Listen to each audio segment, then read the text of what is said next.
Hello, everyone, and welcome back to the Film Appreciation Podcast. I am your host, Nick, and as always, I am joined by my mouth-watering co-hosts. I don't think it's that type of podcast. Isaac and Marlon. Is this going on the OnlyFans this one? Or? Yeah, bro. This might be our announcement for we're branching out into different websites. Well, we are called Faps, you know. And speaking of announcements, we do now have Spotify. That's right. Well. That's a big announcement. All episodes on Spotify.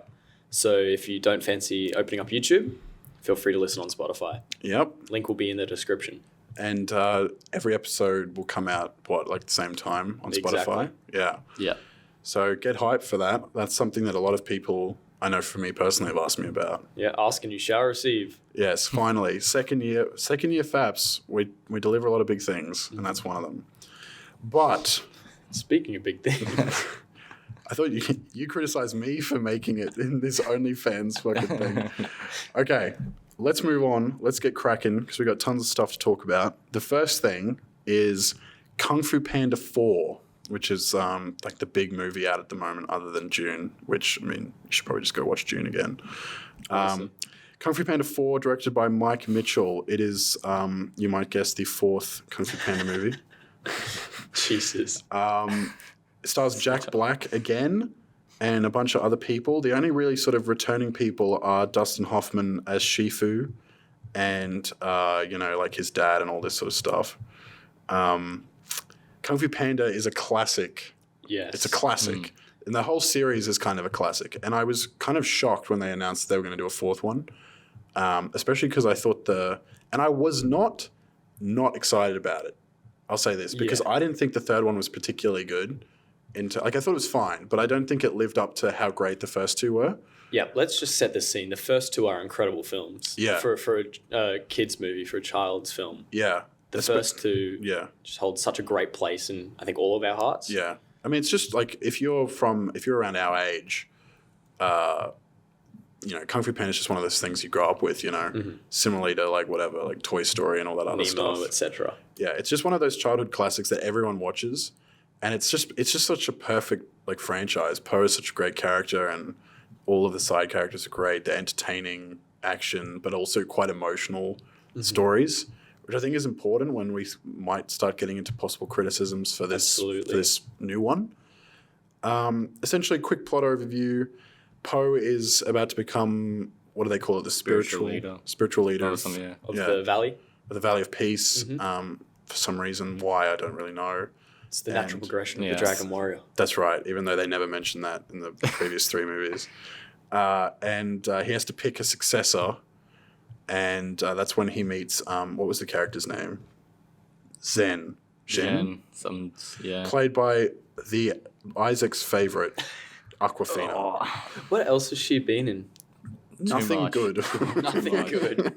Everything she's in, she ruins, man. Ocean's 8. I don't understand. Why does she keep getting fucking booked? Oh, she was in The Farewell. Crazy Rich Asians. That was a good movie. All right. I don't know who she is in that, though. It's not that good movie. Anyway, so let's ask the question. What did we think, guys? Let's get into it. Kung Fu Panda 4. It's like one of those movies that, I think I said this to you actually. I don't think they did any drafting. They sort of just went with the first thing they could think of, chucked it in. It's very one-dimensional. Sort of a very just inoffensive movie that just kind of flows through. Doesn't really challenge itself. Doesn't challenge the audience. It's one of those things. I think it is just a kid would really enjoy this. I think because they're just sitting down. I do want to talk stuff is happening. About that. Yeah. But it's not a movie that I think an adult would enjoy, which is what the other Kung Fu Panda movies generally do pretty well. Agreed. Yeah, I had low expectations. Let's be real. I didn't expect much, particularly when you get to the fourth film in what should have probably been a trilogy. And they were under, I guess, the low expectations.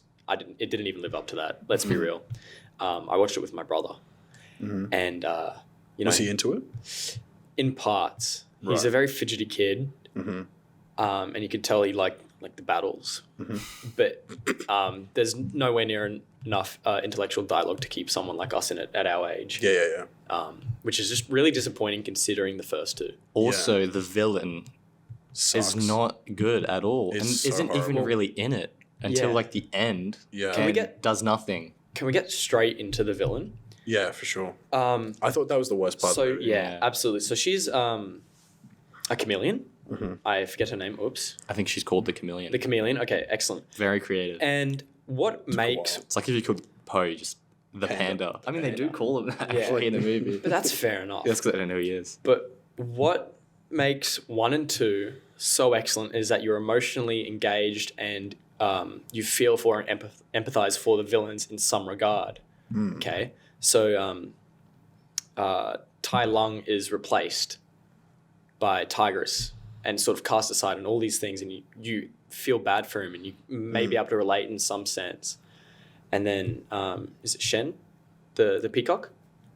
Yeah, Lord Shen. Lord Yeah, that's Shen. right. Yeah. Is prophesized to like get effed up, and so starts doing all this preventative shit so that he doesn't die or whatever it is. And then you've got this chameleon that was a little bit poor. A little bit poor. A little bit Who poor. was too small to fight Kung Fu. I lived on the streets. It's like just, not good enough. She was like too short to be in Kung Fu. Like, So dumb. So she learnt sorcery. Like they don't even really explain the sorcery. She's just like, yeah, I'm a sorcerer. the biggest thing as well, and someone mentioned this, was that other than the fact that at least with the first 2 movies, which are the best movies, that the villains are like actually really cool and somewhat relatable, and you can understand like where they're coming from. Yeah.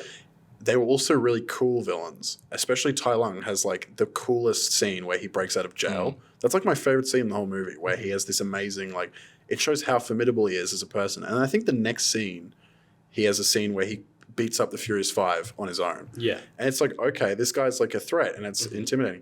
And on Letterboxd, someone wrote this review where they were talking about I know the exact the different review. villains' entrance scene in each movie. And it's like Tai Lung's entrance scene, breaks out of a heavily armed and guarded prison single-handedly. Chameleon pushes a dude down a flight of stairs. And I remember watching And doesn't die. He doesn't gets die. A He broken just, arm. Yeah, I like remember watching that going, what the fuck? What the fuck am I watching? It was bizarre. I actually don't even like. She's like, give me more money. He's like, no. Yeah, and it's a really bland and boring motivation as well Why does she need the to money? be rich. If she's already the Oh, leader, that's, she's supposed to be rich. yeah. Well, she wants to be rich. Oh, no, it's because she wants and to then take wants all over the rest of the powers. world. Yeah. Another thing as well, right, is that they actually don't demonstrate her to be a threat or have any anything like that's like a conflict. But what they do is they go, Poe has a vision of what she says. She's going to take over the blah, blah, blah, blah. But they never show that as like a possible threat that she will achieve. Because they don't show her as being formidable. She's just like in there. But whereas in the and we're told that she's really dangerous. whereas in the first 2, Shen defeats Master Ox and Crocodile. Yeah, they immediately show you that like Which are all these people are renowned as the best in the world at kung fu or in this city. Whereas Chameleon, there's nothing. But also, wasn't it the case that she was like way off in whatever city she was in, and she Juniper wasn't. City. She wasn't trying to conquer the world, was she? She just wanted to conquer the valley. she wanted the Valley of Peace. Yeah. I think she did say that she wanted Oh. to conquer. In that vision, she's like, she's conquered Juniper City. Now she wants the rest or something. Of the valley Well, it's of because peace. like Something. Tai Lung was out to straight up kill Poe, so that was a very personal thing. Shen wanted to conquer all of China. Kai kill the last panda. Kill the Last Panda. Kai was this. He like sucked souls and shit, and he was trying to suck up like every soul, Kung Fu Fighter soul. He like wanted that chi. Oogway, he like takes Shifu out really quickly. So he's doing all this stuff. But like Chameleon for me, there was absolutely no even presence of a threat. Yeah. Like when you're watching the first one, you have this thing like, holy shit, Tai Lung is coming or whatever. There's a build up. There's a build up. You know what's bad too when like They use Tai Lung to advertise this movie. Yeah, but at the end of the movie when like she gets all of the kung fu powers, you're still like, yeah, she's not going to win. There's no like, oh my god, but how is he going to win? It's just like Yeah. Yeah. dumb. Plus, because also she's taking, Tai Lung and all this stuff, and it's like, Poe's already beat them. Yeah. So we know if she has their abilities, Poe's still got better abilities than Yeah. her because he's beat these people. It's like so dumb. Yeah. She's like taking all the souls of different people that he's beat, and it's like, well, he knows how to beat them. Might have Tai Lung's special power, but he can just like not like that stupid thing that paralyzing thing that The Tai Lung nerve. does. It doesn't even work on Poe, and that's in the first movie. Like he tries to do it, doesn't work. Yeah. Like I And it's feel like, oh, I'm supposed to be so scared. they lent way too much into her being like a shapeshifter and able to be all these different things.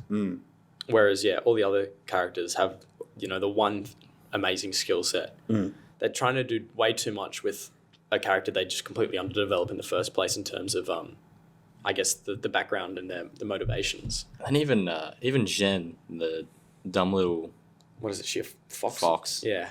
Such a dumb character. It's the most So dumb. the most it's so basic. the most basic redemption arc ever. But this is the fuck thing me, about dude. this movie. Written by a is child. everything in this movie, literally everything in this movie is something that's been done before. Yeah. They basically like even like when they're in Juniper City and they like when they're having like the chase scene Yeah. and they keep falling on like the cabbages.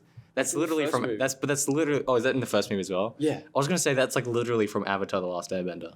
Yeah. You know, like the my cabbages guy. Like that's literally just like it's such a basic bit. They didn't even like layer it or I think anything. I think I said to Marlon, it's like this movie was like written by ChatGPT. No, honestly, yeah. It's like you said to ChatGPT, analyze Kung Fu Panda movies and then write me a fourth one. Yeah. And I just shit this out. And I have to mention this as well. No Furious 5 For budget They're at the end. reasons. for the budget. But they're it's unspoken. Yeah. It's so cringe. And like it is for the budget, which I can understand because, it's been a long time since one of these was made and they don't know if it's going to be successful or not. And I think it has been like decently successful. Yeah, I'm checking that right now. But like what? No Furious 5. Plus also I read a review which was so true when you realize this. Like Poe's whole conflict is he has to pick a new Dragon Warrior apprentice or whatever. And it's like the only character in the whole movie that he's traveling around with is this Zen thing. So obviously it's going to be her. Yeah. Yeah. Like Yeah, if the Furious 5 were in it, that would be so interesting because he has to pick between 5 of his best friends. Yeah. And- Now let's Yeah. be real, it would be Tigress, obviously. Like who But else no, would it be? it'd be crazy if he had like the Furious 5 and then picked Jen. This dumb little That would- fox yeah, who that would- steals. All I'm If- hoping for is And that backstabs them. apparently they want to do a trilogy, like a 5th and a 6th, Oh, fuck. apparently. Well, they set up the fifth. What are they going to call it? Kung Fu very end. Fox? Kung Fu Fox. Fox. Like, and what I'm hoping is the Furious Awkwafina's the 5 come lead. back in. They come back in and they just like kill Jen immediately, just fuck. kill her character off because no one likes her, bro. Well, yeah, I mean, What's if, the what's that Norm Macdonald joke where he's like, if it has Carrot Top in it, it's box office something poison. That's basically Yeah. Aquafina's the modern day version of that. If it has Aquafina in it, it's fucking box office I'm poison. surprised that also this is just a random thing. It's not a criticism, Mm. but I'm surprised that Shifu hasn't been like killed off. yeah, He's I like can that. see that. He's like that mentor character. He's so old. He's so old, And and it's- he teaches Poe nothing at this point. Like Shifu's just hanging around. Poe's way dominant. He's Yeah. trying to guide him in the right direction, but then He's he now a- doesn't listen anyway. And yeah. And what is Shifu's actual role? Is he the spiritual leader? No, bro. He's He's just just this a guy. He's just this 'Cause dude. he- the spiritual his leader is post-skip- bullshit. They just made that shit up. Well, Because what was Uguay's? that was Ugo's role. Was that what he was called? Yeah, he was. Yeah. he was. But then there's no touch on it in the second or third film, I don't think. Because I thought from I just memory. assumed that Shifu became Uguay. He's just a grandmaster or some shit. So he's not even He- Uguay's character. He's like Yoda. But like he doesn't What the teach. hell? He doesn't train them anymore because Poe trains the 5 after Kung Fu Panda 3. He's not the spiritual leader. Well, the one- He's not the Dragon yeah. Warrior. He's like, what does he do? the one thing he suppose does in this movie is he is a voice in Poe's head that says, don't do it, don't try and kick butt. You Yeah. gotta try it another That way. shit was so And then that stupid. doesn't work. So it's like he's not in there. And for then he any goes, reason. "Oh, never mind. Now it's your time to kick butt." Yeah. And then you've got all the voices of Poe, like 10 different Poes pop on. That's- It's just not funny. it It's wasn't trying to be funny. funny. It was not and funny. it's not. That's another thing is Jack Mm. Black's humor in 1, 2, and even 3 is like it's written well and he delivers it well. In this, I don't feel like he's given anywhere near enough to work with. Well, I think that they were trying to play it so safe, and they probably perhaps were more restrictive on him, like improving. I reckon. Because he's such a talented Yeah, I know. voice actor I know, as well. but like and you think about that Mario movie or whatever, which was super successful. He was allowed to do whatever the fuck he wanted. Yeah. He was just allowed to. He riffed, he improved, And and it he's- was super successful. I think, and in all his voice acting roles, he is Jack Black. In this, it doesn't feel like he's Jack Black. He's not allowed to be himself. Yeah, so it seems like he's just sort of gone through the motions, if you know what I mean. Yeah. Well, Like there's not as much of a passion there anymore. I yeah. don't know. In terms of the box office, it was the smallest budget by far, Mm-hmm. 50 million undercut, and it made 4 times as much as the budget. Okay. So it's Fair enough. But it did receive the most criticism of any By film. far. And I reckon they wouldn't even have to do like, because if it's successful and they've managed to do it without the 5, then in my opinion, for me, I've always loved Poe and Tigress, like their relationship throughout the movies.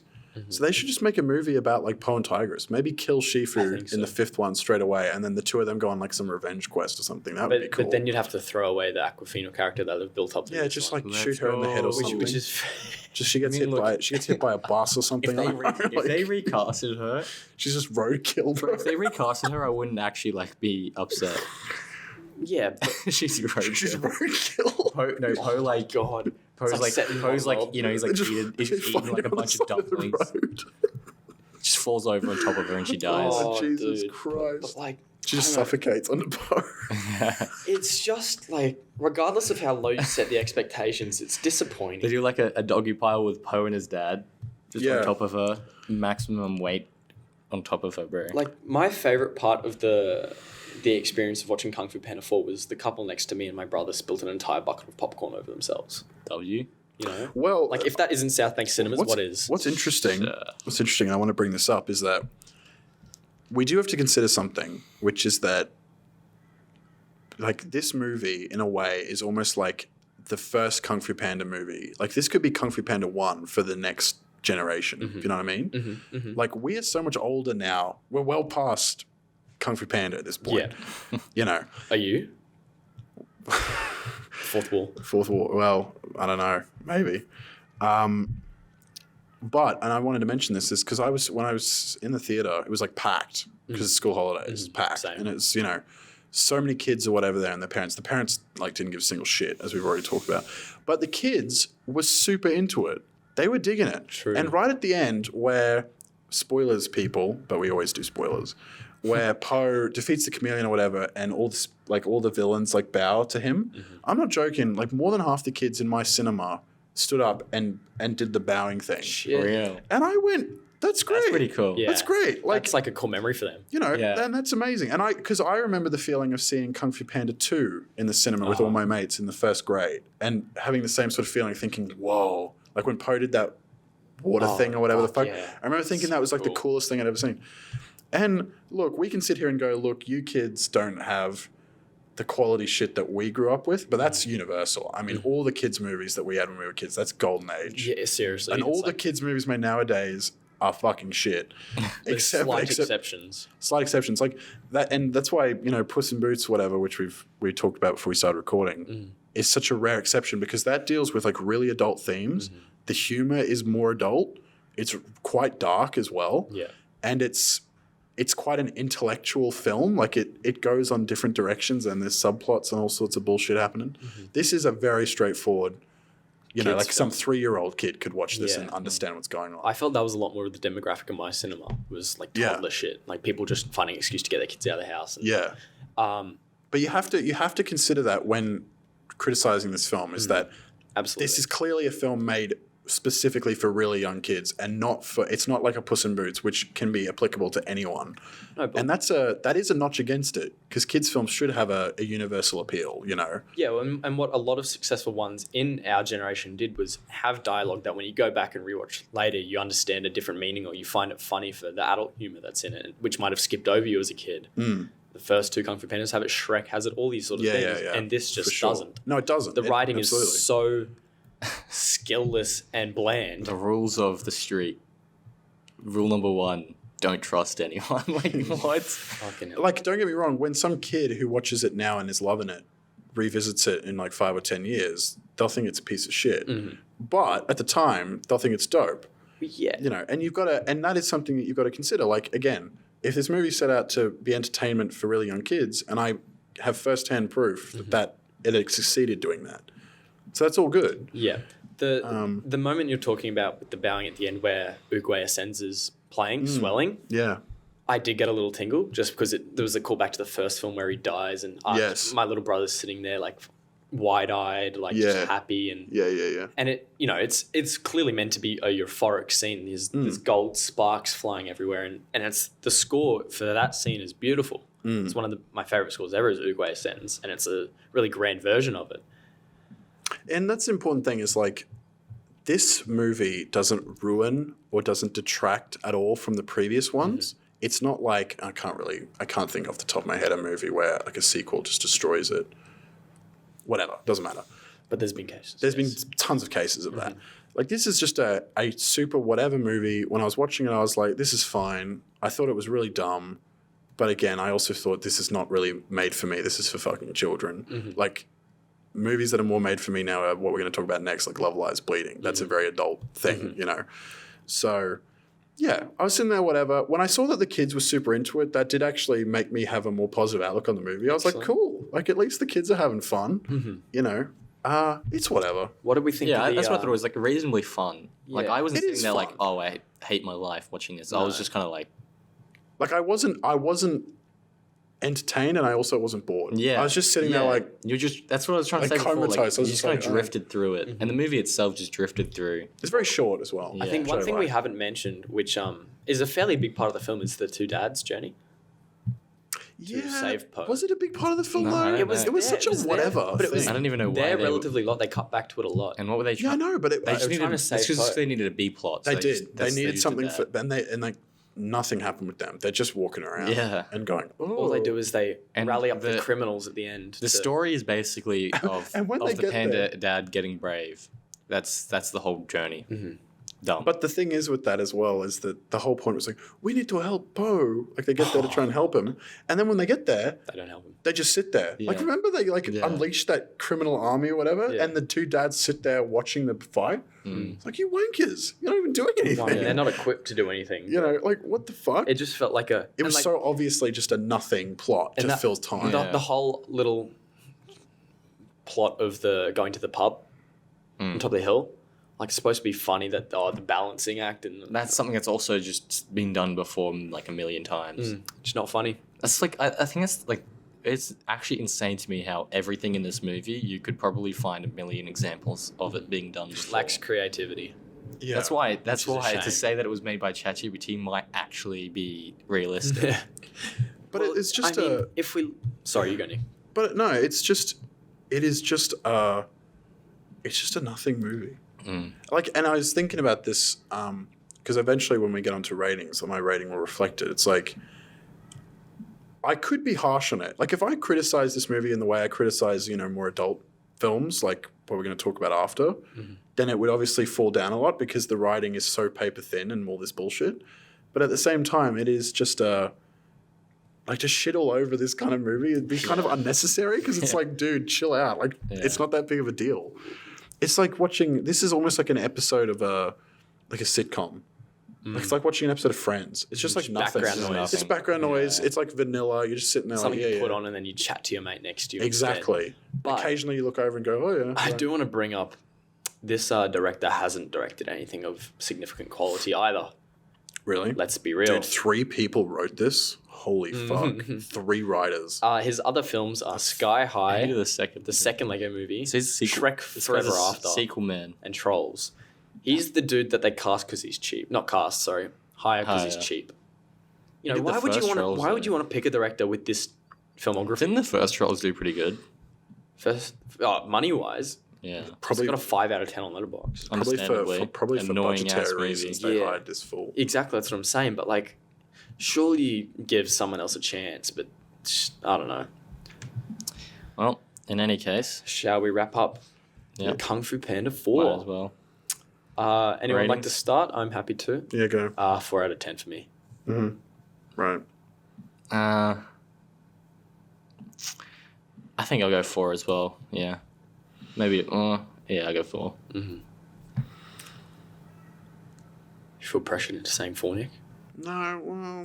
I feel like it could be a 5 because it wasn't really like. But 5 is still kind of like a decently good movie.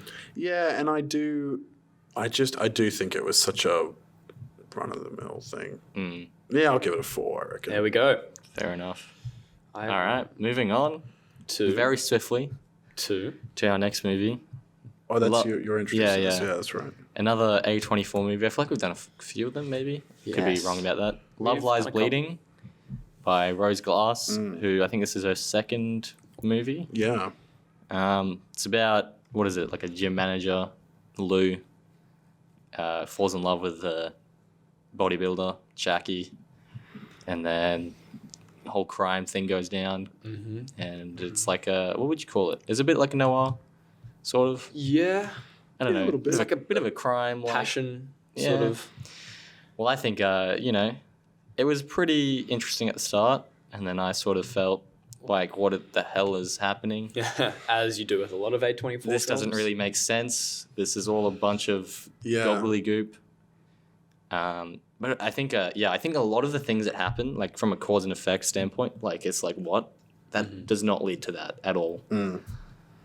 But it was pretty well shot. I felt like it was like, I don't know. I think it was a really bad story, I think, is what was the problem.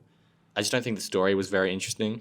It wasn't very strong. Yeah. No. It felt a little like, everything felt a little underbaked. Well, I was going to say, it felt a little empty. And it actually felt like it didn't not feel much like happened. But there was then a lot they of tried to make it feel like a lot so happened. much. Yeah. There was a lot of stuff, Yeah. but none of it really meshed together in any Because sort you've of got the cohesive way. subplots of the sister and her husband. And, But that gets abandoned very quickly. That's just like, because Well, he no. gets killed quickly, and then it's yeah, like but then the something rest else. of the film is trying to protect that, but then all these other things happen So through the protection. what do we think and- the movie's trying to say, apart from, is it just trying to be a fun movie? Because, like, there's the whole... Yeah, bro. There's the whole... some Friday night fun. The wife to JJ, the guy who gets murdered, is, like, brainwashed to love him unconditionally. The father is a terrible person. And then Yeah. there's the whole thing with, like, giving up smoking. That's, like, in the movie. Well, I think Why? ultimately the point of the movie is, what's Kristen Stewart's character? She Lou. Lou. Yeah.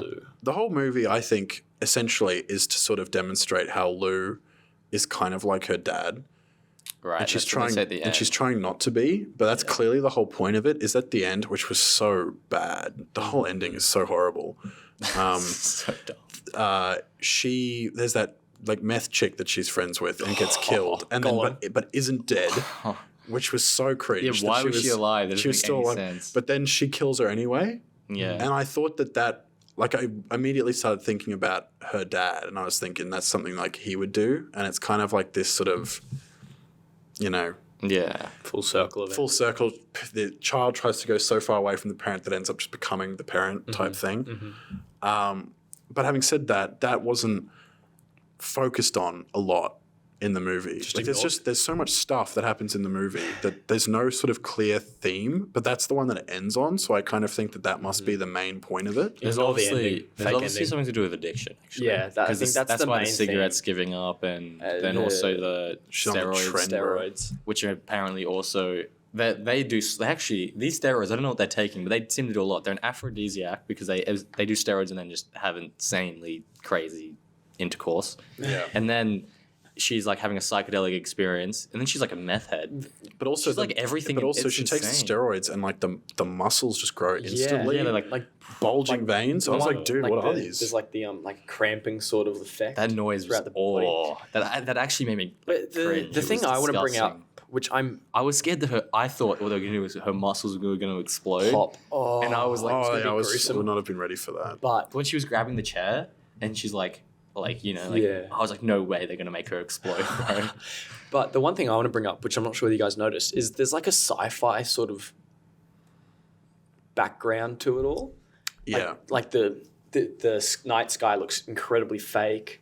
I see. She's like some of what's her name, Jackie's like behaviors like alien-like, and like how she looks with the steroids and stuff. And then she turns into a giant Yeah, freak. yeah. At the end, it's What? like it And then feels she- supernatural. But the thing is, sci-fi Lou is in also some a sort of giant freak sense. at the end, so it's clearly like all in their heads. Yeah, Yeah. but it's just So fucking stupid. disturbing. It. But the thing is, no, I forgot what I was going to say now. Oh. What was I Like, going to say? I think I was saying, I don't know who I was saying it to, one of you guys, that I think that the movie just gets worse as it goes on. I thought that the start was quite strong because I really love the visuals. I think it's a really well shot movie. I think the coloring is, that's just inside joke. The coloring is actually quite good, like noticeably good, and I really liked their chemistry. Kristen Stewart and Caddy O'Brien. I thought they had good chemistry, and it was like I didn't think it was forced. Well, I'm not going to lie. I feel like Kristen Stewart cannot act. I thought she was awful in this movie. I'm not going to lie. Well, Some of the way she delivers some know. lines, it's like so bizarre. Actually, there's one. that's just the way she is, bro. She doesn't really There's like one really terrible scene though, where I think it's when Jackie is like outside the car, Oh, okay. and the dialogue is like bizarre and like Have you seen Spencer though? Spencer's a good movie. Is that the Diana. Yeah, actually, she was very good in that. That's a good point. She was very- good in that. So very maybe good. it's just the dialogue wasn't great. But there was another scene as well towards the end when I think it's actually at the end when Jackie goes like, "I kill people, Lou." Like, what the hell is that line? It was so badly written and delivered, and it was just bizarre. I want to say with their introduction to each other, like after they have the cigarette outside and punch the men in the head, Yeah. when they're inside icing up, the editing is really frustrating in that scene. It's literally just back and forth for way too long with no breakup at all.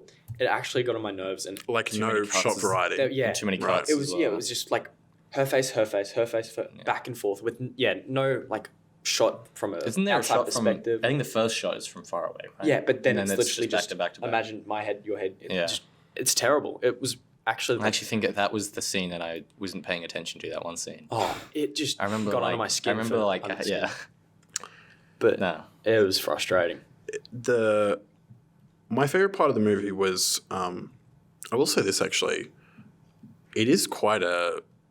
To be fair, I'm so desensitized at this point. Like nothing Yeah, can it's really shock me. And like, I remember we were watching, and there's that part where she kills Dave Franco and like crushes his jaw. Oh yeah, the Basically, most most of the- with the hand. Most bro. of the theater was like, "Whoa!" And I was kind of like, "Ooh." Where did she get the you know. strength, bro? But I wanted to say this is that even though I'm quite desensitized, like this is a pretty savage. Yeah. It is a pretty brutal movie. Yeah. And you mentioned that scene with those two guys, and he like just decks her right yeah. back, and that was the scene where I went, "Damn, what the fuck?" Yeah, this film's not going to hold back. No, it didn't. I was like, Jesus Christ, like women getting like beat up and shit in this movie. And like there's way more than enough in this film to keep you engaged and thinking, which is Yeah, I wasn't which is bored by good. it. No. And the first 2/3, particularly just like the sort of build up of the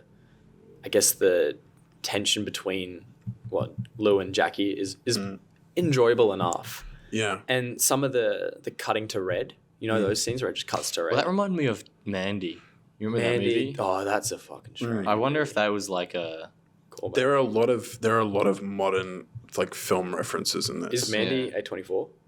I don't know. I think it is. Might be.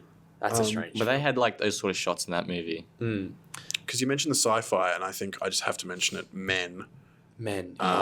which like the problem is, and we might do an episode, or we might do something in future with the podcast where we revisit stuff that we've all already seen.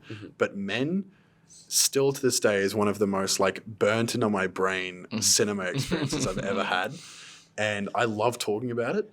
And like I I might do. say something about you. I just enjoy talking about the movie. And That the movie or that one scene? The one well, scene. yeah. The rest of it was also quite creepy, but still. There's a so obvious reference to Men in this. Yeah. Where It's like the What's his birthing face, scene, but from a different hole. Yeah. exactly. Well, Men had multiple holes. That's true, actually. You know, It was different over and offices. over again. Yeah. There was just a Well, I don't even understand why she vomited. What is that even supposed to symbolize? Her vomiting. Her Kristen Stewart up. Yeah. What did that meant to symbolize? Oh, Because in Men, it actually makes sense. that What's going on? She's inside of her in terms of a mental. so just But going then- like going too far, like with the you add the addiction with the love and all this shit, No, and I just pushing don't get yourself. it. I don't even want to think about it. It's It's- not worth it. And then so there's not worth it. And then there's like the trippy shit with everyone. Like she runs backstage. Just punches. He starts beating up some random She woman. kills someone. Yeah, she kills another person. Oh, do they die? Yeah, they die. How do we know they die? Lol. I think it's implied. Like that person gets didn't bashed know to a that she. pulp. That was the sounds was like, oh my god. But I just assumed like they let her out on bail. Yeah, the There's dad no, bails her out. Yeah, but there's no way because that's in Vegas. It's a different place. Unless he's just got connections everywhere. Well, he has a cop. That cop Connection is, in- and that cop is goofy. That was another thing that I didn't think the That is dad so thing was like developed enough. He's Like just shown as, his character wasn't really. Okay, here's a developed. question: do you guys know what his illegal? No, like, I have no idea what he I does. only I have found no idea out. what he does. I only found out because I was reading an article. He's like a weapons. He has like his gun. Yeah, place. That's like a front for his like illegal weapons thing. but they don't ever show that in the movie. Yeah, I don't actually know where this article got that from. It makes sense. Like It's that's probably what like they're it's doing. probably in the script or something, but Yeah. they didn't do anything with it.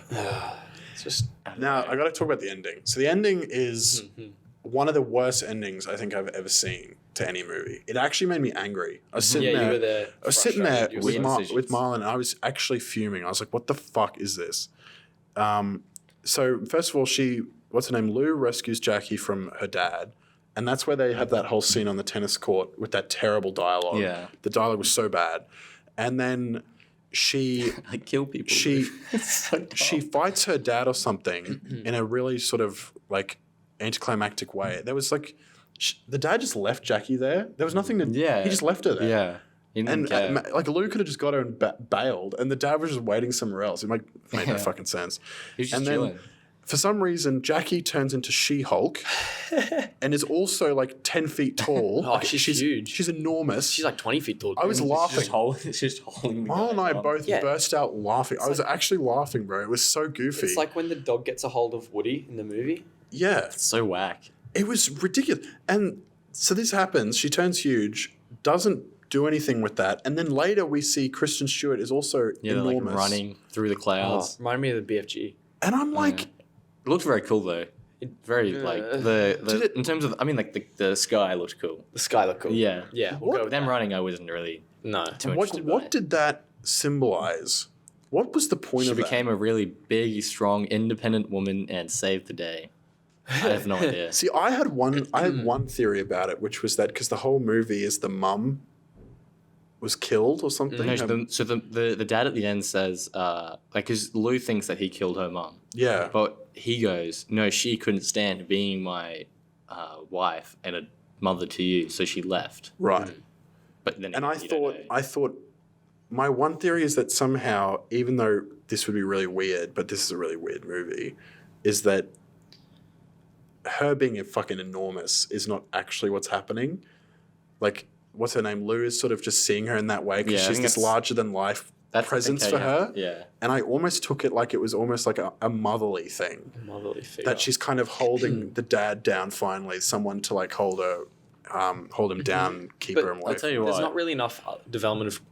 But that's me Jackie- completely Jackie reaching. is goddamn ripped though. That's Yeah, me yeah, completely she's reaching. huge. Holy moly. Is that like, did the actor it- actually get that? Yeah, dude, she's buff. That's impressive. Yeah. But like, there's not enough development of Jackie being a really caring figure or any Yes. sort of motherly No, influence exactly. before that. Horrible. Exactly. I was horrible saying, person. like, I totally I'm reaching with Yeah, that theory, but I that mean, was the fair only enough, thing I could come it's up with. fun to theorize like that because otherwise this movie leaves you with a whole lot of nothing at the end. The thing as well Yeah. is like Jackie is actually a terrible person. Mhm. I don't understand why you would want to. Sleeping with people. And then the whole thing I think is just going to be like, oh, you know, that's what love does to you. It's like so dumb. No, it's yeah, it's this ridiculous. movie about. And even Jackie is on the phone to like her brother, her young brother or something, and she's like, don't fall in love. It's the worst thing ever. Mhm. What? It's like, What are you talking about? is Jackie even in love, bro? She's just using Luke. and, like, It's yeah, fucking exactly. shit. And bro. it's And the clear thing is, like, she's- it wasn't because she was in love that she killed JJ. It was because she was roided up and had roid rage. Like, yeah, she wasn't even seeing straight, bro. She just did it. and dumb. it's like it's clear that Jackie had already burnt the bridge with her family. yeah. You Because her know. mum says, like, don't call us you Yeah, monster. yeah, So she yeah. probably killed I feel like someone. there was a lot more written to the film, and they cut it back for time reasons, maybe. Well, it wasn't that long though, was it? No, it it was wasn't only long. like an It hour was 104 50. minutes. An hour 45. Yeah, Like, this movie, now, don't get me wrong. that's shorter than most films this, these days. This kind of movie, this story, should not be like 2 hours or more. Mm.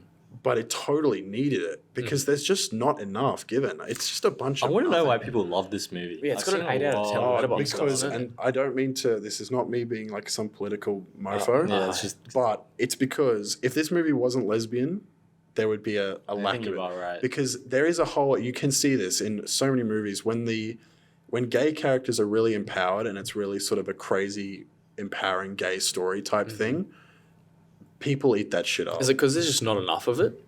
Well, I don't know. I think no, I don't think I so. think I it think would- it's because they just love that kind of shit. Uh-huh. Yeah, but I think it'd be like, I mean, to be fair, you'd probably need to do like a whole deep sociological analysis of this, but I think it'd just be something to do with the culture. But every review I've read of this And that's how really they positive view is just people themselves. going, Jackie and Lou are such badass lesbians. Like that's Yeah. the only thing I read about. If Yeah. they weren't lesbians, would you fucking think this is as cool as it is? One of the top ratings is like, you're either going to love this or be on the wrong side of history.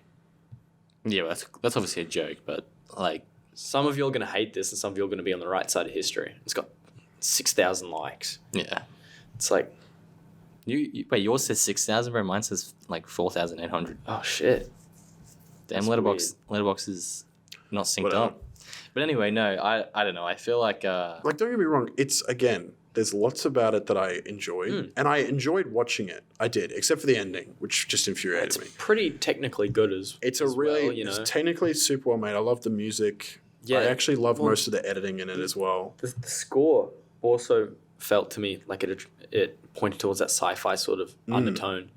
But Yeah, I don't, love some of the visual elements, especially with the was that canyon or whatever. They Yeah. kept bringing that back. That was Yeah. really cool, and you know that was really straightforward. Technically, what they're showing, but they did it in a really sort of artsy, but not in a. I didn't think it was pretentious the way they did it. no. It was enjoyable. But yeah, I don't know. I feel like this is one of those just like gay people get it done kind of. You know, if you're gay, you're gonna just find this super enjoyable because it's like really relatable. except the gay people are really bad in this film. Yeah, but like they actually kind of enjoy that. I've True. noticed that. Like there's a lot of like be gay, do crimes kind of genre type thing, Gay crime. you know, and people enjoy that kind of stuff. I'm not gay, so it's kind of like, all right, cool. Yeah, so it's just them doing crime. it's just them doing crime, and I'm kind of like, you guys are horrible people, you know. Yeah. And this is not really a well written film. But anyway, that's just my opinion about it.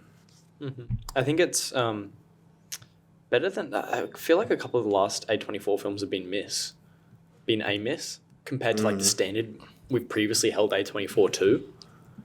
Well, we'll see. I've Because heard next that- episode we're going to talk about Civil War, which is like I think it's the biggest A24 production ever, like with the biggest budget. So that's going to be interesting. Look, it just seems like you've got like the most recent A24 films I've seen pretty much are Bodies. I enjoyed that. That was quite funny. I've got it in the middle. Like It was enjoyable. It's like a 6 out of 10. There's a whole lot of A24 Men, movies. Love Lies Bleeding, like Iron Claw, but none of these are anywhere near as good as, you know, you've got The Lighthouse, The Witch, Midsummer, Lady Bird, Ex Machina, etc. There's just Well, peak A24 was like from that 2016 Oh, to Beau Was 2019. Afraid was. I was afraid to say 24. I didn't even know that. Yeah, that was Past another one. I Lives. wasn't huge on that. Yeah, either. neither, but it's a step up from this. The Whale. Yes, it is. I was afraid. The Whale. The Whale was good. I enjoyed Yeah. that. Wasn't amazing. I just feel like, you know, Men. for some reason in my mind, I hold A24 in such a high standard, but Yeah. recently it is just Oh, not. The Green Knight was A24. Fuck yeah, I dude. still haven't seen that. Nick, It's one of my all-time favorite movies. just think about The Green Knight. Love it. Love it so much. All right, what is like the Uncut Gems? I haven't seen Uncut Gems. Have you not seen Uncut Gems? What the fuck? Dude, that movie's amazing. I never finished it. What are like the original?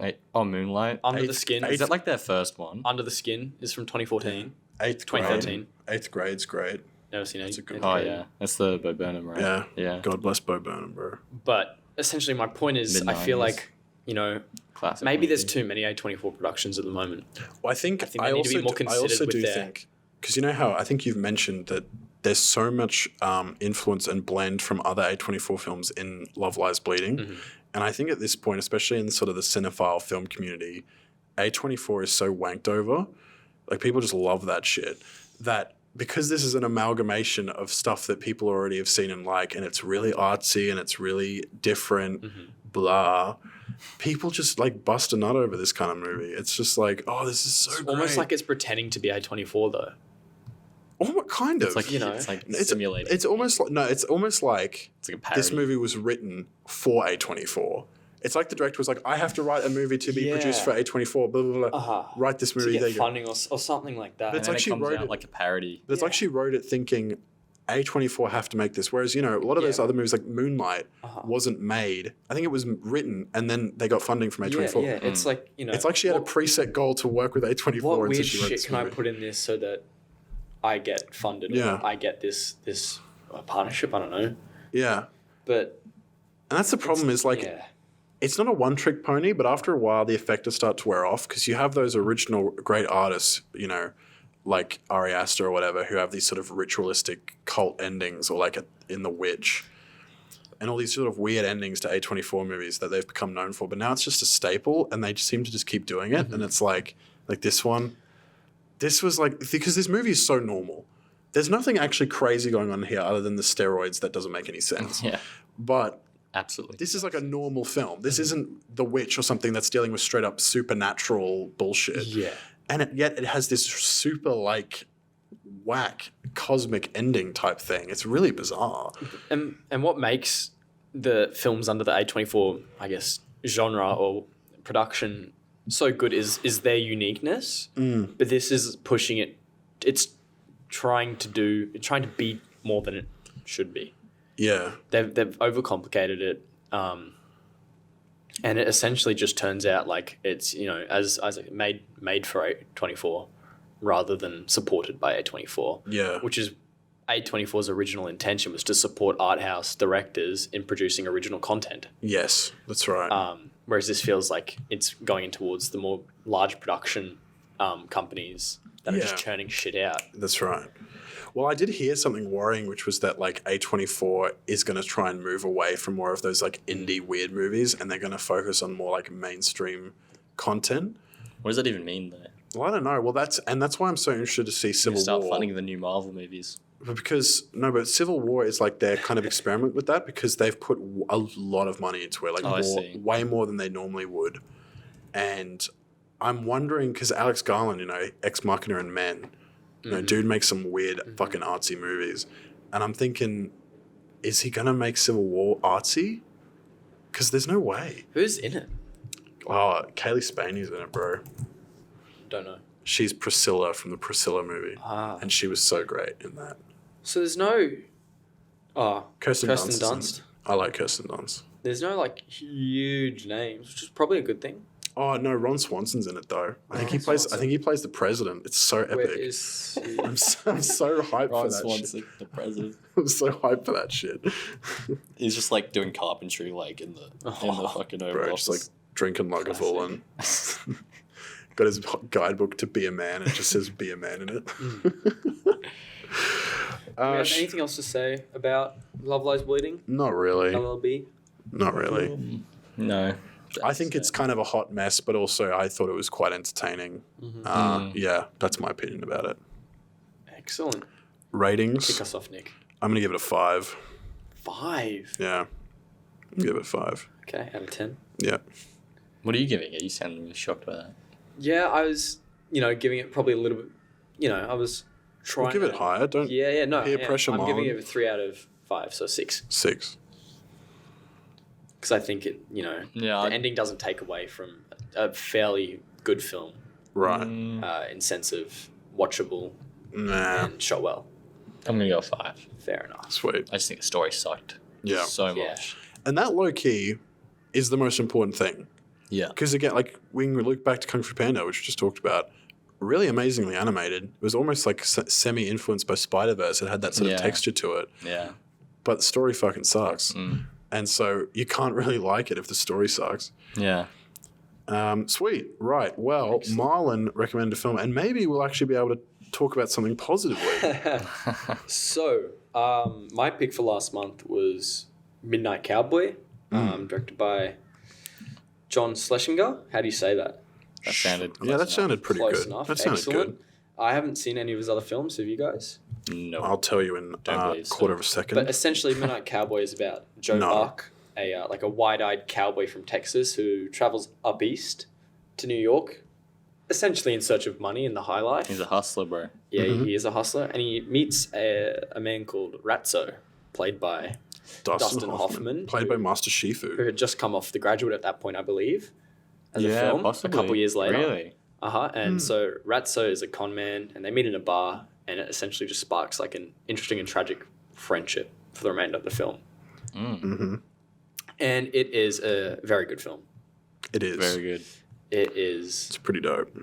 It's a classic. It's, a lot of people hold this quite highly, and I can see why. And my dad had raved to me about it for years. Yeah, I can I definitely finally- see its influence on cinema. For I sure. finally bit the bullet thinking, none of us have seen it. Let's watch this. Yeah. Very good pick. All right. So, who wants to start off, giving their thoughts? I You think said that you was loved good. this. Yeah, but so- I haven't thought of like a one summary sentence to say yet. you Right. know? So I think, in terms of different things, it's a very solid story. Mm-hmm. It's a very human story, which I like. I think the characters are really well realized, especially the two main guys. It's very entertaining. It chugs along really quickly. I was glad it kind of seemed like the kind of movie that would be like 2 hours 15, 2 hours 20. Yeah, It was not. It's like an got hour a, and 40. yeah, it's got like a good runtime. I love the atmosphere. I thought it was shot really well. Yeah. I thought the editing was great. Really kind of artsy editing as well, which I was surprised by. A lot of the choices in it, like they did that thing a lot where they would have a frame within the frame. Mm-hmm. Like they would be playing some sort of footage that they'd recorded, and then there'd also be a shot on the outside of that. Like stuff on the TV. So, yeah, like there would be multiple things playing at once. Yeah. And there's this movie called Buffalo 66, Vincent Gallo, which is a great movie if you haven't seen it. And clearly got its influence from this because he does the same thing. Like he'll have a shot and you're watching it, and then another shot will appear in the middle of the frame, and now you're watching that whilst the other thing is going on. And I thought that was a really interesting detail because they did that a lot in this movie because it's got a kind of weird screenplay. There's a lot of sort of ebbs and flows. You know, there's lots of flashbacks. Which was something we'll get into. There was also The visions. There was visions, like dreams and shit. Dreams. But all done in a very, very grounded way. Which was easy to follow. Yeah, like this is not an art house or an artsy film, but I think it has those sensibilities. Yeah, Like, this is a pretty normal movie, but it has some really interesting artistic choices in it. I don't know if you know that it was based on a book as well. Yeah, well, it So says that, that in like- the credits. Oh, right. Okay. Yeah, true. Yeah. The one thing I want to say is at the end, I was like, wow. And then I obviously just jump on Letterboxd, see what other people say. And I'd completely forgotten that this film is from the 60s. Yeah, that's It feels just so polished and clean for like, I know it's the late 60s. I feel like the one thing was the copy I was watching was like very dated in terms of Where were you watching it, Isaac? no comment. How'd you... But you know what I mean? Like it needed to be restored. I think. Yeah, I watched a fairly clean copy, I think. But it just, The Criterion Collection have released it. It's been restored. That's what Well, I think I watched. watched a Criterion one. I but thought it was super polished. I don't know if it was a. Maybe it was just a shit version Yeah. of it. Yeah. But this film, I know films like The Godfather only a couple years later, but it just feels very modern in its making and very, clean, even though it's dealing with a very dirty subject. The world itself is dirty. I don't think it feels modern because I think it does such a good job, and it can't feel like. Oh, true. Modern It feels so different to how a modern movie would approach it. I think. Yeah. Like it's very. I guess. I don't know. I didn't know how to. Well, the textures of the movie are so great. Yeah. You know, like I know if this I know what movie you was mean, that, like, remade, It doesn't feel like a 60s film. I think it feels does a and little bit I ahead think of its I think time. it does and it doesn't. It reminded me a lot of because obviously it's shot on film, Mm-hmm. New York. You know, in a lot of ways it reminded me of Taxi Driver. Yeah. Yeah. And it reminded me. I don't know if either of you have seen Butch Cassidy, No. but that's very similar in terms of the costuming and the sort of the plotting as well. I thought it was very similar. I suppose what it probably comes down to is it's just made very well. Yeah. It's like a standout film from the decade. And the ending is so good. Yeah. Like it's not what you want how it to end at all. Like I was very disappointed, but it was also like a really good ending And because that's it feels so real, and it's a very like it's a result that you would expect. yeah. Like Rizzo or Ratzo, as he's less preferred being Rico, called, but yeah. he he is sick and dying. He lives in literally an abandoned house. Building. It's like a terrible situation, and I think him dying at the end really like builds this sense of how terrible it would be to live that life, and that makes his character so much more like with so much more depth when you go back to the start, and he's like this what do you call it? What's the word when he's a scam? He's a scammer, yeah. And I think I don't know that makes his character a lot more likable and a lot more interesting. But yeah, I think it's a plot line a lot of people struggle to write and direct these days is having the negative outcome win. yeah, Not win essentially, but the negative outcome stays a negative outcome. It doesn't get undermined or reversed at some point or another. Right. This dude gets set up as poor, struggling to make ends meet, and then he dies at the end because he gets sick because he's poor. I really yeah. was going to say I really liked this movie has really great like character arcs. The progression of and it's done in such a subtle way. Yeah. And I think the best example is just how Joe deals with clients. and stuff. And you've got that scene at the end where he just beats the shit out of that guy. Yeah. Which was such a satisfying moment in a really dark kind of way. Because you don't really... I enjoyed it. Like, you don't want him to be doing what he's doing. Yeah. Well, no, like, it's like that. But also, You don't obviously, want him to hurt him beating the shit out of this guy him. is not... He shouldn't do it. Yeah. That's not the right thing to do.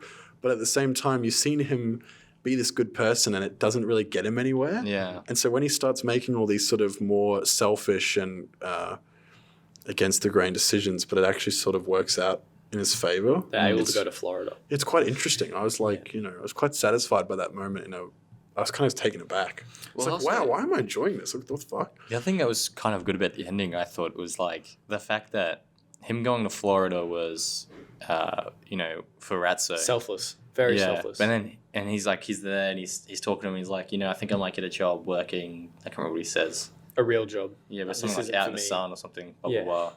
And and that's like through even though Ratso dies, so it's like, oh, why am I going to Florida? He actually still gets that character growth and life change, and now he's actually going to be doing something That isn't selling himself. or being dishy, unlucky, A dishy. terrible. Well, yeah, job. like at the start, I right? can He relate, is bro. introduced as this, very happy, very naive, very, I guess, motivated yeah. person, and he's essentially skipping down the sidewalk. He's real excited. With we must bring up an excellent song throughout the film that fits everybody's talking. It fits so well. It is used so well. It is just a vibe. You know what's the start is very vibey. It's very cool, calm. This is such a great film that kind of goes against cliches in an interesting way and in not of a wankery, pretentious way, in my opinion. And when it started and I saw his character and I immediately sort of looked at him and I made an instant sort of assessment on him, like my impression of what he would be. I thought he would kind of be this sort of cool, successful hustler, kind of an asshole, and he's the opposite. He's actually super innocent. He's very nervous. like a child. Yeah. He's like a He child. literally is. He's a teen. I swear he's like 20, 19. He'd be young. He's very. Jon Voight is incredible. He plays his character very, very well. But I thought he would be like this huge asshole and type thing, just because the way he's presented is like, oh, he's dressed cool. He's confident. He's going to New York to sort of set his mark. And I'm like, no, bro. Like New York just kind of eats him up and shits him out. And I mean, all those flashbacks to him with his partner And his grandma as well. his grandma. So he gets molested by his grandma. Is that what happens? I'm pretty sure that's what happens. Or like, not molested, but like... Well, him Sort of. and his girlfriend got raped by a cowboy gang or whatever by a that gang. was. Yeah. And then it looks like Yeah, it it gets was blamed on him Yeah. in some regard, and then she gets locked up and he brings that up. Yeah. It's such an interesting contrast between Rico or Ratso or Rizzo and Joe's dreams as well. So Rico is, in the slum, always was in the slum of New York, in the lows, but his dreams are so filled of hope and a real goal. Whereas Joe seems to have come from a place relatively safe. He's established in Texas, but all the dreams we see, except for the one where he's like a beach boy. Was it a chef, you said? Like with all the women in Florida? Yeah, he was. Yeah, Except he was for a chef, that, all his dreams are fucked up, terrible.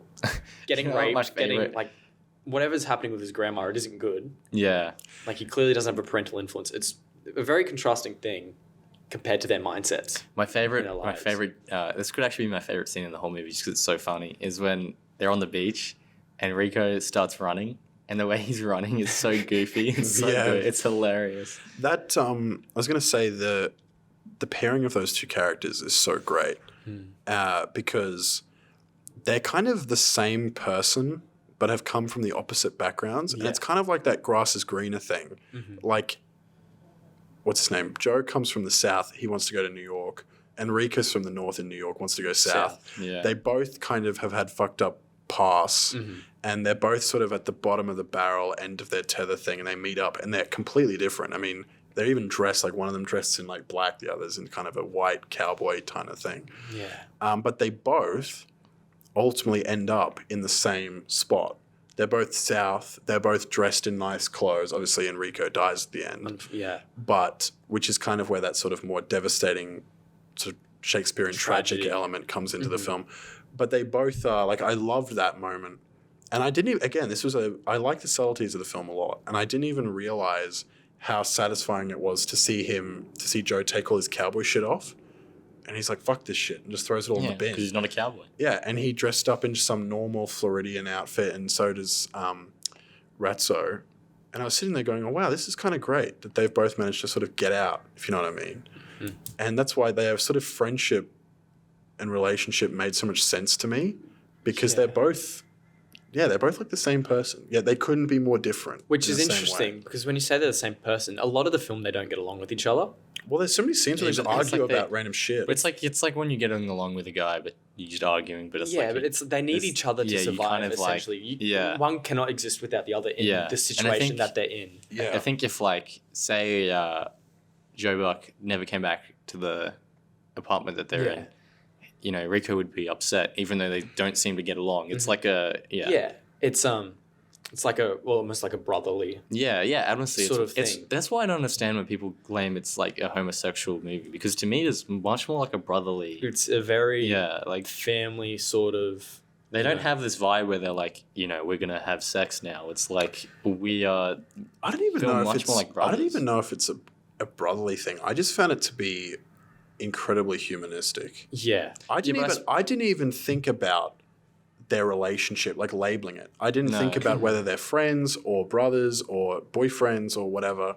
I just sort of looked at it and I was like, these are just two people in this situation. Well, the only reason I would label it more brotherly than like homosexual is the fact that it is like exactly how you would get along with your brother. Yeah. The highs and the lows. But I also agree with you that it's not like, they are like treating each other like brothers. It's just, it's more closely resembling that if you're going to label it. Mm.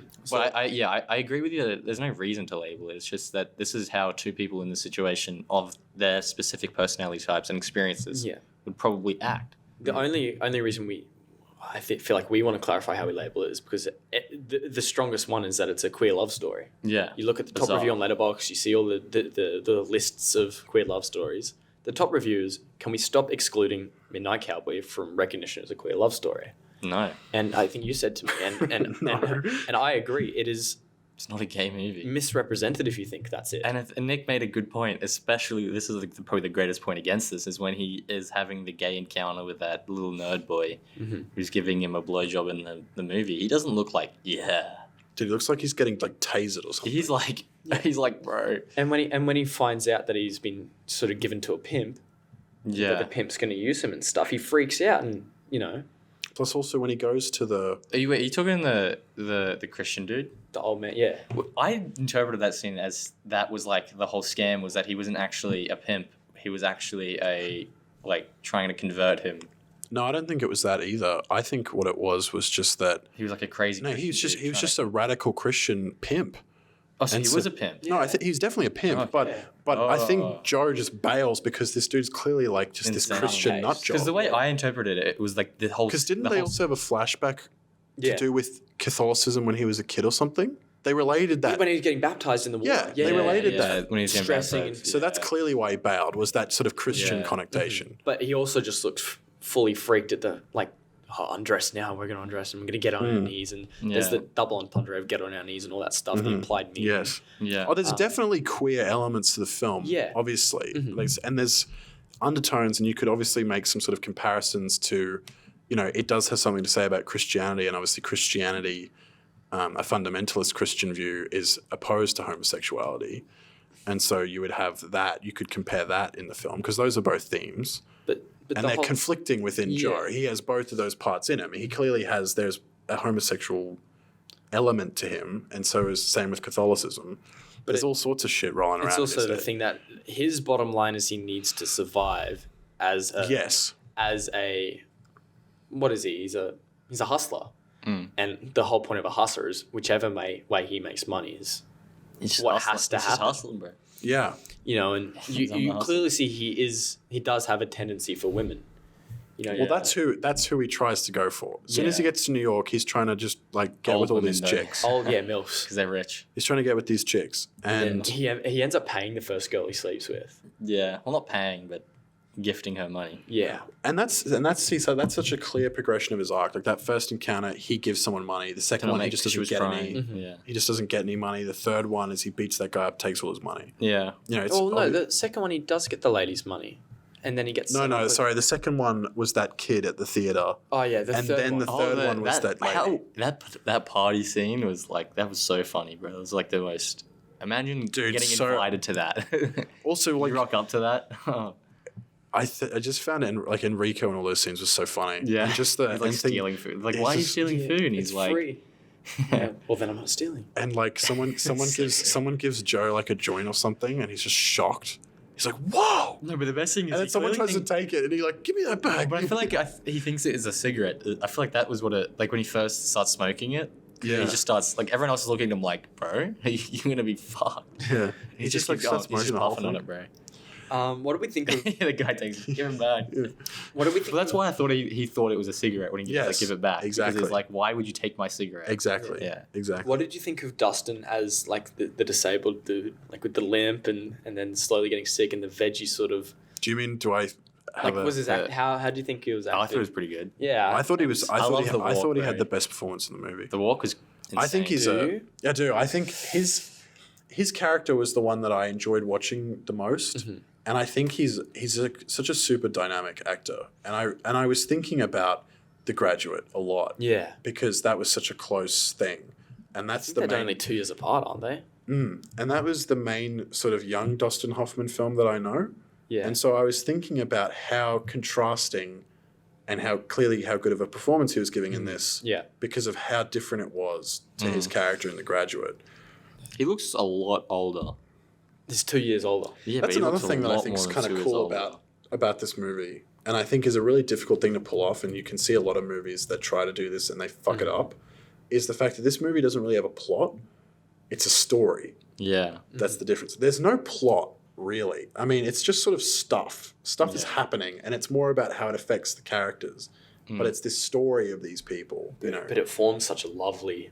Oh, it does, and it's Lovely it's a film. full thing, completely full. It doesn't need anything And it else. has It's not a- missing anything. Has a satisfying yet tragic ending. Yes. And with Rizzo, you know, there is. Look at it. Yeah, that's one of the most classic scenes in film. It's, Well, I'm pretty sure apparently I could It's be wrong with this. improvised. Yeah, so it is improvised. It is yeah. improvised. And the reason that's so wasn't good supposed to get hit by a is car. the line he makes after it. This is obviously he just comes up with this. He's like, "Oh, that's a good insurance scam." Yeah. And then there's another scene.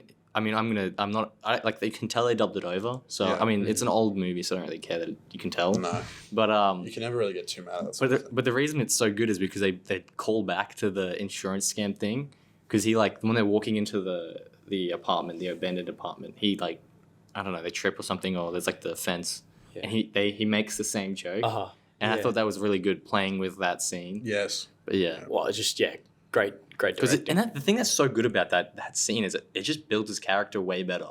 Yeah. Like it's such a great but accident that's to what happen. that's what I mean. Is like Dustin Hoffman's doing such a great performance. He clearly understands his character so well, Yeah, and I think improv is such a great sign of a really good actor, because a good improv is an improv that makes sense to what the character would actually do, not just something that's like funny or whatever. It's like makes sense for the character. They choose perhaps the more subtle choice for whatever the scene may require, instead of something a bit more theatrical. I think And his improv turned to be one of the most iconic lines ever said in any movie.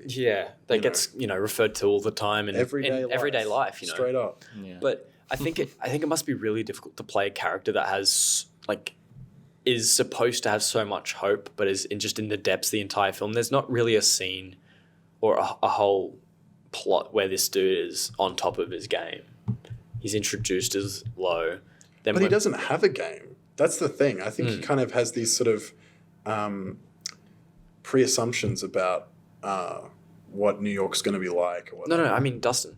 Oh, both. Yeah, both yeah. Of them. Both of them. But the Neither of them are contrast good at is what they're doing. no, but the contrast is John Voight as Joe has all this ambition, Sure. and when we meet Rizzo, he's at the end of his tether already, as you said, and it just must be such a difficult thing to pull off. And Dustin Hoffman does a great job. John Voight is excellent too, but they're such different characters in their, I guess, initial presentation. Yeah, You know, for sure. and when John when Joe Buck meets Rizzo again after he's been scammed, you know, Rizzo is so down on his knees, take everything, you know, have a cigarette, all this shit, because he's such a destroyed person. I think the thing that I found interesting is when they first present Rizzo, they like treat him. Well, they don't treat him, but they make you think, oh, he's actually a pretty successful scammer. He's doing pretty well. And then as soon as they immediately destroy that fantasy, like in one, just you know what I mean. As soon as Joe Buck confronts him again, and he's like pulling out his pockets and he's nothing. Desperate, really desperate. And that I think is a really powerful thing to do, because as soon as you have this conception of him, and then it is immediately torn down, you now the character appears a lot more vulnerable to you, because you are now reconstructing like, oh my god, he's this. Yeah, you're changing your view on it. Yeah, I think it was a really good thing to do. But I thought the movie is a very good movie. One of my favorite things we haven't talked about is the initial sex scene with the old lady he meets, lady. I thought it was really creatively well done, where not much is shown. It's more so the TV channels changing. I think that is one of my favorite things in film at the moment, because there's been some good examples of it recently, is when sex scenes aren't shown as direct. There's sort of a creative, like, love euphoric. Yeah, well, no, but I mean, I was thinking Driveway Dolls in my Driveway Dolls. Very weird film, but I think a lot of the psychedelic things are supposed to, you know, be the representation of the sex scenes. Yeah, and sometimes just a straight up sex scene is boring or unnecessary, but the way in which like, the hell? Full on, or like, is this? We're watching a movie right now, bro. Yeah, this is a bit intimate for faps. Yeah, but nothing's that intimate for faps. No. But the way in which there's no boundaries. The euphoria of the channels changing quicker and quicker, and the things that are shown on the screen, I think it is such a brilliant representation. They're really well edited. And you know, I think it's a testament to John as the director. I don't know how many films he'd done before this, but it is seriously like, it's almost like perfectly put together. I wonder how that scene was done in the book compared to how it's done in the movie. True. We have to keep in mind this is an adaptation. I reckon a lot of the sort of stuff perhaps would fill out the book there's probably a lot longer sections on there, just like hustling. Yeah, and I think like his sort of shit, like stealing shit on the street, like that's all montage through in the movie. But that in the book there'd just be chapters of that. Yeah, I reckon most of the big beats of the film, a lot of the longer scenes would probably just be directly chapter from the book type thing, and the stuff that's left out, like probably his journey to get to New York, which takes like 10 minutes in the book, probably takes like a long time. So this is his fifth feature film as well. It wouldn't surprise me if the book was not very long. It wouldn't surprise me if it was like a 300-page book or something. Yeah, let me check. This is not going as easy as I thought it would. Why is nothing going up? It is 220 pages, apparently. Yeah, that makes sense. Yeah. That doesn't surprise me. It's just like one of those short little... Yeah. It's just a story. I actually think I might read the book, because that's like... This type of story is like the sort of books I really love, where it's just like people just living in a really bizarre, or not bizarre, but like not a great situation. Well, it's interesting because the fact that there's no sort of exaggerated, you know, unrealistic things happening narratively. Like this is all of this stuff that happens in this movie would have happened every day in New York type thing. Just people hanging around, whatever. The movie... that's why it's relatable, because you can sit there and imagine yourself as the characters, because their struggles are your struggles. It's not like... Love Lies Bleeding isn't a great example, but like that struggle that Lou goes through in that is not relatable, because most people's dads aren't fucking criminal weapon manufacturers and don't have like a muscular girlfriend. But so my dad, when I talked to him about this film, he says one of his favorite parts of it is the grimy, true representation of New York in the 60s as just a shithole. Like it was always projected as, you know, I don't know what the So I think this is a great companion piece to Taxi Driver. Yeah, I don't know what the nickname for New York is, but... The Big Apple. You think of New York and you think of glamorous, amazing money. City that never sleeps. And then this contrast is everything just... ever that could happen happens in New York. Exactly, and this contrast is there's a couple scenes that shows the high life, and it's this desperate, unreachable, unobtainable goal, and this is just a true, gritty, desperately. It is a tragedy. It is such a gut punch of a film at the end. Well, I watched Taxi Driver with my dad once a while ago, and he went to New York in like 1975, and he said it was exactly like the film. Like, it is a fucking cesspit. And there was all the sort of financial housing market crisis that was going on in, I think it was the 80s in New York. And it was just a disaster. And like police were being laid off. It was just a hellhole. Yeah. And they've really built themselves out of it. Like, don't get me wrong, there's still elements to it. Yeah, because you've been to New York, haven't you? I have been to New York, Chased correct. by a heroin addict. No, he just offered me some. Oh, excellent. Yes. Nick the addict. And then I ran away. But But New York now is not that. But like, you can still feel it, you know, the history behind it. Because like, New York went through a lot of bad shit for like decades. Yeah, just watch Gangs of New York. But like there's the immediate threat in this film of their building that they live in getting fucking demolished. Yeah. There's dreams. That's the one next to it happens. That's actually a good point. That's like the sort of, not threat, but the sort of factor that makes them actually have to go to Florida quicker too. It's like them, yeah. He doesn't own that apartment. No. He's squatting. Plus all of that, doesn't all of his shit gets impounded anyway? He like loses all of his shit. No, Joe loses all his shit, but I mean Rizzo. Oh, where Rizzo's living. Yeah. Like the building Joe's in at the start, that's not going to get knocked down. That's a proper hotel. No, but he loses all his stuff. Because he can't afford it because he's nowhere near as successful as he thought he was going to be. That's right. Because he's so naive. But I don't know. I really enjoyed this film. Really, really enjoyed it. And it's got some, like, it's such a simple soundtrack. There's 2 songs. Yeah, it's 2 songs. Yeah, it's one of those movies. What is the other song? Because I tried to find it. I like Shazammed it. It didn't come up with anything. I just searched it up on Spotify and something came up. But Same song? I'm with you. I think reading the book would be interesting. Yeah. I wouldn't mind reading the book. But like, you know, I'm just so glad I've finally seen this. So it's everybody's talk and plays just a hell of a lot. Yeah. And the fact that they can, so it's a 2.5 minute song. Like that's the actual length of the song, but they use it more than that, and just the instrumental parts at times. And the song itself has this sort of really positive, upbeat vibe, which carries with Joe Buck at the start. Yeah. And then they use it at the end when there's just sort of this doom and gloom, and it's like a callback to when times were good. And it's just, I think, a perfect song, and I don't know, it's a good song too. It is a great song in its own. Everybody's talking. That Harry Nilsson actually has a lot of good songs. Like what's the one where it's like 1 is the loneliest number. That was in. Is that him? I think he did. I don't know if he did the original one, but he has that song. I don't know if it's a cover. But that song's in what's the movie that we did recently? The one that's like a bunch of different Magnolia. That is also an excellent movie. But it's such a simple soundtrack. You know, it's not doing too much, and it's what's perfect for the film. Is this film doesn't have a shit ton going on. It's a very, it's not simple, it's not bland, but it's a very, it's an understated movie. Yeah, exactly. And I think the soundtrack reflects that really well. For sure. Which must have been a really direct vision from John. Yes. He knew what he was wanting to do with this film. For sure. Which is a testament, I guess.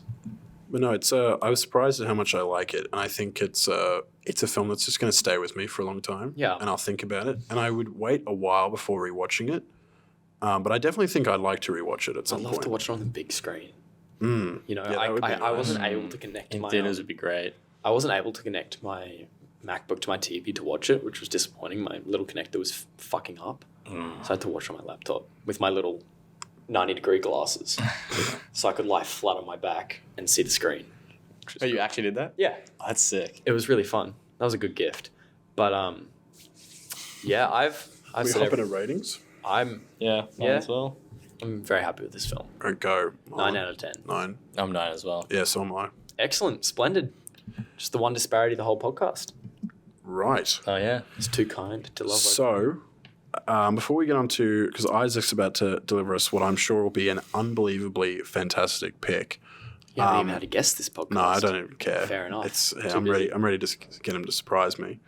We will tease. So we discussed we're going to be doing Civil War, which we've already mentioned on this podcast. Alex Garland, A24. It's going to be big. That's going to be one. And we're also going to do the new Luca Guadagnino film Challenges starring Zendaya, which has also gotten a lot of press. Two interesting films. I'm really interested in both. I reckon both will be pretty unique. That's for sure. Yep. And then Isaac's going to pick something. And what's that? Okay, so you know, Why I are you didn't laughing? I didn't It get looks- to watch The Holy Mountain with you guys, obviously, because I was away camping. So I am doing a different Hodorowski movie, Okay. El Topo or Topo, I don't know how you actually say it. Oh, right. Okay. I don't really know much about this movie except that it is very similar, I guess, to Holy Mountain in the sense that it is a bunch of symbolistic imagery and, Insanity. you know, God-related stuff. Mm-hmm. Cool. Should be I think it interesting. will be really interesting. It's not too long either. Because I've heard one of the reviews is it's just there's so much stuff to sit down and analyze that it was almost Excellent. overwhelming. Excellent. Well, that's what I feel about the We Holy should all Mountain. try and watch Yeah. this together then. Yeah, that On like a could- TV. We could try and Yeah. do that for sure. I'm, should I'm be- hoping it's really good. should or be at an least excellent pretty conversation. good, or at least interesting. Yeah, I'll definitely. The there's a review. tagline is the definitive cult spaghetti western, which is So was it made? strange. I guess the cult part is the really the key word Yeah, there. things Jodorowsky loves. Acid. Yeah. Nine-star film. Yeah. But thank you all for listening today. Do not forget we have Spotify now. Mm. So Yes. if YouTube isn't your cup of tea or you want to watch this on the way to work or just in the background operating without having a tab open, we are on Spotify. All episodes. It's out of order at the moment. We are working on that. But we hope that you'd like to listen to Spotify. Yeah. And we hope you enjoyed the episode. Absolutely. Go watch these films, form your own opinions, and next episode should be pretty schwank. Yeah, I think it'll be pretty schwank. Schwank. I've never heard Swell. anyone use that Swell. word before. Hope No, I you're- think it'll be good. Yeah. So, Hope you're all doing well. yeah. So thanks for watching, guys, and Thank you. yeah. Bye. See ya.